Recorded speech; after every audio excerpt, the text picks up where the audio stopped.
Coronation Street actor James Cartwright has been looking back on Theo Silverton's journey on the street so far, questioning whether his alter ego can ever truly learn from his errors. Theo turned up in March this year, taking a job on the street as a scaffolder, and soon began crossing paths with Todd Grimshaw. From the beginning, it was obvious that Todd was drawn to Theo, though Theo acted unpredictably, insisting he wasn't gay while simultaneously matching with Todd on a dating site. As the weeks passed, it became evident that Theo is an extremely layered individual shaped by painful events in his past. He endured conversion therapy, hid his sexuality, later married a woman named Danielle, and fathered 2 kids. Todd's arrival forced Theo's buried emotions about his identity to rise again. As he realized he wanted a relationship with Todd, he ran into complications with his children and Danielle, who had to come to terms with him being with a man. Dark aspects of Theo's personality began to surface when he started controlling pieces of Todd's world and their relationship. This soon turned into manipulation and eventually escalated to physical violence towards his partner. James Cartwright recently opened up about the current stage of Theo and Todd's plot, discussing whether his character is capable of acknowledging his harmful behavior and making meaningful changes. I firmly believe in rehabilitation, second chances, therapy, and self-awareness, but what we're witnessing from Theo now is a repeated pattern he doesn't seem able to break, he shared. I think he's so oblivious to his own actions and how damaging they are that the relationship is far from healthy. Personally, I feel Todd should have walked away long ago, but the tension has risen so slowly that it's like the boiling frog effect. Theo has increased the pressure bit by bit, shifting the boundaries each time. He continued, "And the deeper you get into a relationship like this, the more ashamed you feel. So you begin covering up for the other person in ways you never imagined. You start defending their actions, and that's where Theo currently stands, which puts Todd in a very risky place."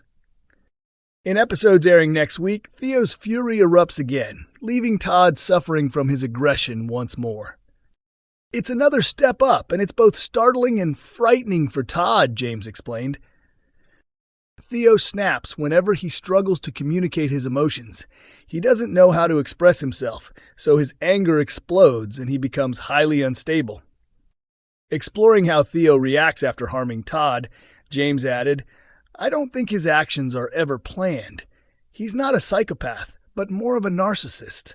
He lashes out during moments of rage, then falls into a cycle of self-hate, drinking heavily and repeating the behavior. Most of the time, he blames Todd for it. He's made Todd the target for everything that's gone wrong in his life since they got together. In less than a year, he's experienced more than some people do in a decade. A divorce, losing his children, and his business collapsing. These are massive life changes."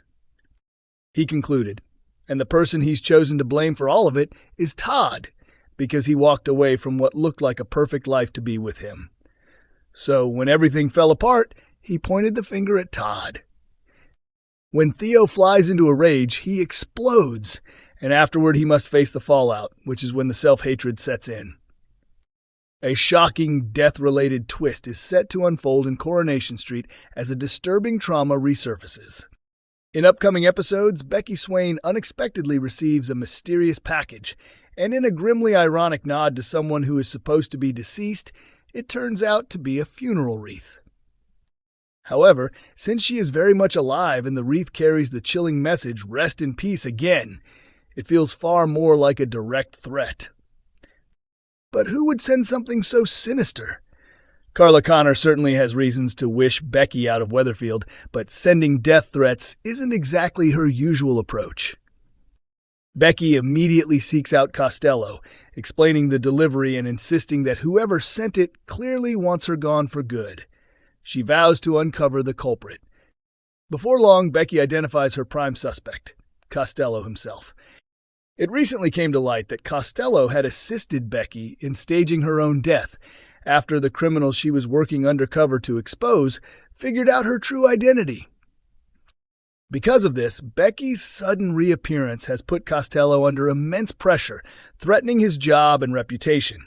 He has repeatedly told her to return to Spain and stay dead, and has even implied that if she refuses, he'll arrange her murder, just as he did with Tia Wardley.